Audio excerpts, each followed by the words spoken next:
বিশ্বৰ মেথমেটিক্সত এজন ভাৰতীয় লিজেণ্ড নাম শ্ৰীনিবাস ৰামানুজন আয়েংগাৰ। তেখেতৰ নামত হলিউডত সিনেমা বনিছে the man who knew infinity. নমস্কাৰ, মই নৱদৰাই আজি আপোনালোকক কম ৰামানুজন আয়েংগাৰৰ কিছুমান ইণ্টাৰেষ্টিং ঘটনাৰ বিষয়ে। যদি আপোনালোকে ৰামানুজন আয়েংগাৰৰ গোটেই জীৱনীৰ বিষয়ে বা ইণ্টাৰেষ্টিং ষ্টৰিবোৰৰ বিষয়ে জানিব বিচাৰে তেতিয়াহ'লে ভিডিঅ'টো আৰম্ভণিৰ পৰা শেষলৈকে চাব। এই ভিডিঅ'টোত মই ৰামানুজনৰ প্ৰত্যেকটো ইণ্টাৰেষ্টিং ষ্টৰি কভাৰ কৰিবলৈ যত্ন কৰিছোঁ। 1987 22 ডিচেম্বৰত তামিলনাডুৰ এটা ব্ৰাহ্মণ পৰিয়ালত জন্ম হৈছিল শ্ৰীনিবাস ৰামানুজন আয়েংগাৰ।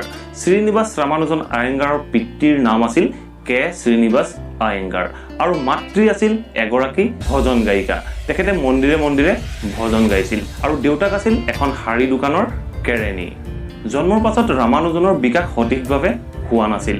ৰামানুজনে 3 বছৰলৈকে মাতবোল কৰিব পৰা নাছিল। তেখেতৰ মাক দেউতাকে ভাবিছিল ৰামানুজন বোবা হ'ব নেকি, কিন্তু 3 বছৰৰ পিছত লাহে লাহে তেখেতে মাত মাতিবলৈ আৰম্ভ কৰিছিল। 1892 অক্টোবৰ মাহত ৰামানুজনে প্ৰিলিমিনাৰী শিক্ষাৰ বাবে স্কুল যাবলৈ আৰম্ভ কৰিছিল আৰু তাৰ পিছৰ শিক্ষা তেখেতে আৰম্ভ কৰিছিল টাউন হায়াৰ ছেকেণ্ডেৰী স্কুলত। 12 বছৰ বয়সত যেতিয়া তেওঁ স্কুলত পঢ়ি আছিল সেই সময়ত তেখেতে কৰিব পাৰিছিল কলেজ লেভেলৰ মেথছবোৰ। আৰু যেতিয়া ৰামানুজনৰ বয়স হৈছিল 14 বছৰ তেতিয়া তেওঁ কৰিব পাৰিছিল এডভান্স মেথছৰ বিভিন্ন প্ৰব্লেমবোৰ।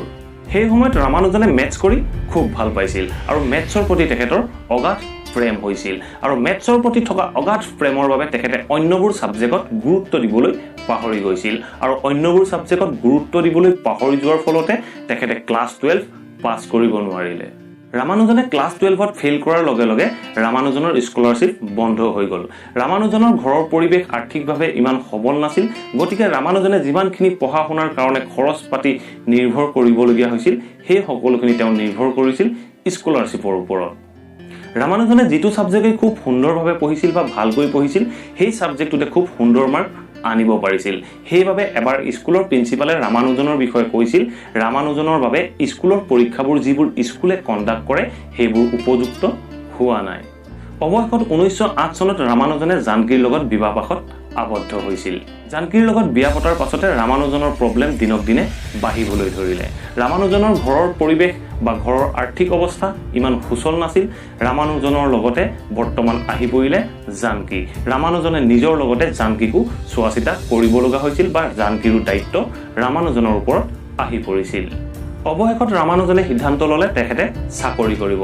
তেখেতে চাকৰি বিচাৰি মাদ্ৰাছলৈ ওলাই আহিল। মাদ্ৰাছৰ অফিচে অফিচে তেখেতে চাকৰি বিচাৰিবলৈ আৰম্ভ কৰিলে। কোনেও তেওঁক চাকৰি নিদিলে, কাৰণ এটাই তেখেতে হাই ছেকেণ্ডেৰীও পাছ কৰিব নোৱাৰিলে আৰু সেই সময়তে ৰামানুজন বেমাৰত পৰিছিল। তেখেত পুনৰ ঘৰলৈ বুলি উভতি গ'ল। ঘৰত সুস্থ হোৱাৰ পিছত তেখেত পুনৰ উভতি আহিছিল মাদ্ৰাছলৈ চাকৰিৰ বাবে। সেইবাৰ মাদ্ৰাছলৈ আহি তেখেতে লগ পাইছিল প্ৰফেচাৰ আৰ্যক। প্ৰফেচাৰ আৰ্যক তেখেতৰ ৰিচাৰ্চৰ বিষয়ে সকলোখিনি ক'লে। প্ৰফেচাৰ আৰ্যক তেখেতৰ ৰিচাৰ্চৰ কথা শুনি বা তেখেতৰ প্ৰজেক্টখিনি চাই সুখী হ'ল আৰু স্কলাৰশ্বিপ দিয়াৰ ব্যৱস্থা কৰিবৰ বাবে ডিষ্ট্ৰিক্ট এডমিনিষ্ট্ৰেশ্যনৰ লগত কথা পাতি মাহে 25 টকাৰ এটা স্কলাৰশ্বিপ তেখেতৰ বাবে যোগাৰ কৰি দিলে। সেই 25 টকাৰে ৰামানুজনে নিজৰ ৰিচাৰ্চ আৰম্ভ কৰিলে।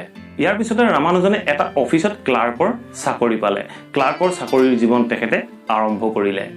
ক্লাৰ্কৰ চাকৰি জীৱনৰ মাজত যিকণ সময় ফ্ৰী পাইছিল বা যিকণ সময় তেওঁ আজৰি পাইছিল সেই সময়খনত নিজৰ বহী কলম উলিয়াই মেথছৰ ডাঙৰ ডাঙৰ থিয়ৰী লিখিছিল, মেথছৰ ডাঙৰ ডাঙৰ ৰিচাৰ্চ কৰিছিল। তেখেতে সেই অফিচটোত চাকৰি কৰি থকাৰ সময়তে অক্সফৰ্ড ইউনিভাৰ্চিটিৰ মেথছ বিশেষজ্ঞ GSRD লৈ তেখেতে বিভিন্ন চিঠি লিখিছিল আৰু চিঠিবিলাকত তেখেতৰ মেথছৰ ৰিচাৰ্চৰ বিষয়ে উল্লেখ কৰিছিল।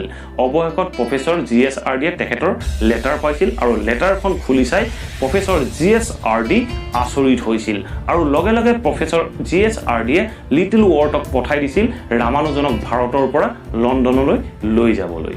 প্ৰফেচৰ লিটল ৱৰ্ট আহি ৰামানুজনৰ ঘৰত উপস্থিত হ'ল আৰু ৰামানুজনক লণ্ডনলৈ লৈ যোৱাৰ ব্যৱস্থা কৰিলে। ৰামানুজন প্ৰথম অৱস্থাত অমান্তি হৈছিল, কাৰণ ৰামানুজন আছিল এজন ব্ৰাহ্মণ সম্প্ৰদায়ৰ লোক। ব্ৰাহ্মণ সম্প্ৰদায়ৰ মতে কোনো ব্যক্তিয়ে নিজৰ দেশ এৰি যাব নোৱাৰে আৰু নিজৰ দেশ এৰি যদি সেই ব্যক্তিজন যাবলগীয়া হয় তেতিয়াহ'লে তেখেতক নিজৰ জাতি বা নিজৰ ধৰ্মৰ পৰা বহিষ্কাৰ কৰা হয়। প্ৰফেচৰ লিটল ৱৰ্থে ৰামানুজনক বহুত বুজাইছিল। তেতিয়া ৰামানুজনে ক'লে, মই মোৰ গুৰুক সুধি লওঁ, যদি মোৰ গুৰুৱে মোক যাবলৈ কয় তেতিয়া মই নিশ্চয় যাম। পিছদিনা ৰামানুজনে লিটল ৱৰ্থক ক'লে, মই যাবলৈ ৰেডি আছোঁ। ৰামানুজন আৰু প্ৰফেসৰ লিটলৱৰ্থ যাবলৈ ৰেডি হ'ল জানকীয়ে তেতিয়া ৰামানুজনক কৈছিল যে মোকো লগত লৈ যাওক ময়ো আপোনাৰ লগত যাম কিন্তু ৰামানুজনে কৈছিল এতিয়া নহয় মই তোমাক সময় হলে লৈ যাম প্ৰথমতে মই গৈ তাত এস্টাব্লিশ হৈ লওঁ তাৰ পিছত তোমাকো লৈ যাম ৰামানুজন আৰু প্ৰফেসৰ লিটলৱৰ্থ নাৱেৰে লণ্ডনলৈ বুলি যাত্ৰা আৰম্ভ কৰিলে আৰু জানকীয়ে মাত্ৰ চাই ৰৈ থাকিল লণ্ডন গৈ পোৱাৰ পিছত ৰামানুজনে লগ পাইছিল প্ৰফেসৰ GSRD GSRDয়ে তেখেতৰ ৰিচাৰ্চ তেখেতৰ বিশ্লেষণ তেখেতৰ মেথছৰ থিওৰি সকলোবোৰ চাই আচৰিত হৈছিল আৰু প্ৰফেসৰ GSRD লিটলৱৰ্থ আৰু ৰামানুজনে মিলি মেথছৰ বিভিন্ন গৱেষণা কৰিবলৈ আৰম্ভ কৰিলে আৰু মেথছৰ নতুন নতুন থিওৰি উলিয়াবলৈ আৰম্ভ কৰিলে ৰামানুজন আছিল এজন ব্ৰাহ্মণ সম্প্ৰদায়ৰ লোক ৰামানুজনৰ খোৱা বোৱাত আছিল যথেষ্টখিনি বাধা ৰামানুজন আছিল এজন ভেজিটেৰিয়ান আৰু সমগ্ৰ ইংলেণ্ডখন আছিল নন ভেজিটেৰিয়ান গতিকে ৰামানুজনৰ খোৱা বোৱাৰ ক্ষেত্ৰত যথেষ্ট অসুবিধা হ'বলৈ ধৰিলে ৰামানুজনে মেথছৰ ৰিচাৰ্চত লাগি থাকোতে হয়তো কেতিয়াবা খাইছিল হয়তো কেতিয়াবা নোখোৱা হৈও থাকিব লগা হৈছিল তেখেতে হোটেলতো গৈ খাব পৰা নাছিল কাৰণ তেখেত এজন ব্ৰাহ্মণ সমাজৰ লোক গতিকে ৰামানুজনে মেথছৰ ৰিচাৰ্চত লাগি থাকোতে নিজৰ খোৱা বোৱাৰ কথা বাদ দিলে বা কেতিয়াবা নিজে বনাই খাইছিল হয়তো দুদিনলৈ নোখোৱাকৈ আছিল হয়তো কেতিয়াবা বনাই খাবলৈ তেখেতৰ পলম হৈছিল কাৰণ তেখেতে নিজৰ মেথছৰ ৰিচাৰ্চত লাগি থাকোতে সময় অতিবাহিত হৈছিল 1918 চনত ৰামানুজনক ইংলেণ্ড চৰকাৰে ৰয়েল সোসাইটিত স্থান দিছিল ৰামানুজনে হ'ল প্ৰথমজন ভাৰতীয় ব্যক্তি যিজন ব্যক্তিয়ে ইংলেণ্ডৰ ৰয়েল সোসাইটিত স্থান পাইছিল ৰামানুজনৰ খোৱা বোৱা অনিয়মৰ বাবে ৰামানুজনৰ স্বাস্থ্য দিনে দিনে অতি অৱনতি হ'বলৈ আৰম্ভ কৰিছিল ৰামানুজনক ডক্টৰে চাই কৈছিল তুমি চিন্তা নকৰিবা তুমি ভাল হৈ যাবা সেই সময়ত ৰামানুজন খুব সুখী হৈছিল কাৰণ তেওঁ ভাল হৈ যাব তেওঁ পুনৰ মেথছৰ ৰিচাৰ্চ কৰিব কিন্তু ডক্টৰ যোৱাৰ পাছতে ৰামানুজনৰ পুনৰ ডিপ্ৰেছন আহি পৰিছিল তেখেতে ভাবিছিল যে তেখেত আৰু বাচিব নোৱাৰে গতিকে তেখেতে সেই সময়ত সুইচাইড কৰাৰ নিচিনা কথা ভাবিছিল আৰু সুইচাইডৰ এটেম্প কৰিছিল তেখেতৰ স্বাস্থ্য অতি অৱনতি হোৱাৰ লগে লগে তেখেত ঘৰলৈ বুলি উভতি আহিল ঘৰলৈ উভতি আহি তেখেতে তামিলনাডুত উপস্থিত হ'ল তেখেতক দেখি তেখেতৰ পত্নীয়ে কান্দিছিল কিন্তু তেখেতে নিজৰ পত্নীক দেখি হাঁহিছিল আৰু খুব সুখী হৈছিল তেওঁ সুখী হৈছিল পত্নীক দেখি পত্নীয়ে তেখেতক দেখি খুব কান্দিছিল কাৰণ তেখেতৰ স্বাস্থ্যৰ একেবাৰে অৱস্থা নাছিল তেখেতৰ স্বাস্থ্যৰ অতি অৱনতি ঘটিছিল তেখেতক তেখেতৰ পত্নীয়ে শুশ্ৰূষা কৰিবলৈ ধৰিলে সেই সময়ত ৰামানুজনে কৈছিল মই পুনৰ ইংলেণ্ডলৈ উভতি যাব লাগিব ইংলেণ্ডত মোৰ ৰিচাৰ্চৰ বহুত পেপাৰ কাগজ পত্ৰ থাকি আহিল সেইখিনি আনিবগৈ লাগিব আৰু আকৌ উভতি গৈ ইংলেণ্ডত মেথছৰ ওপৰত ৰিচাৰ্চ কৰিব লাগিব জানকীয়ে সদায় এইবোৰ কথাত তেখেতক সাপোৰ্ট দিছিল তেখেতৰ লগত বিবাহ পাশত আবদ্ধ হোৱাৰ পাছৰ পৰাই জানকীয়ে ৰামানুজনক নিজৰ মেথছৰ ৰিচাৰ্চৰ বাবে কাম কৰিবলৈ উৎসাহিত কৰিছিল লাহে লাহে ৰামানুজনে অনুভৱ কৰিবলৈ ধৰিলে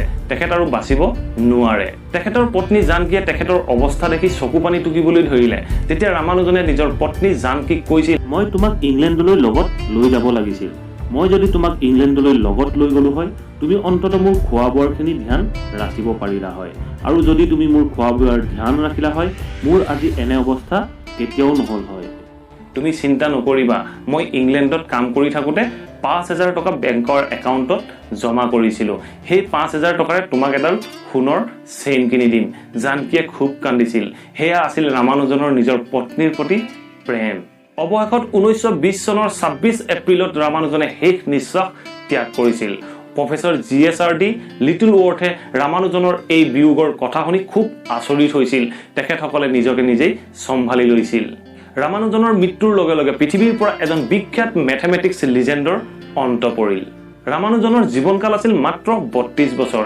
ৰামানুজন যদি জীয়াই থাকিলে হয় ৰামানুজনে বিশ্বৰ মেথছৰ ইতিহাস বদলি কৰি দিলে হয় গতিকে আশা কৰো আপোনালোকে ৰামানুজনৰ এই কাহিনীটো নিশ্চয় ভাল পালে যদি ভাল পালে প্লিজ ভিডিওটো লাইক কৰিব শেয়াৰ কৰিব আৰু কমেন্ট কৰি মোক জনাব আপোনালোকে ভিডিওটো চাই কেনে পালে আৰু যদি চেনেলটো সাবস্ক্ৰাইব কৰা নাই প্লিজ সাবস্ক্ৰাইব কৰি লব মই আপোনালোকৰ বাবে এনে ধৰণৰ ভিডিও ৰেগুলাৰ আনি থাকিম thank you for watching this video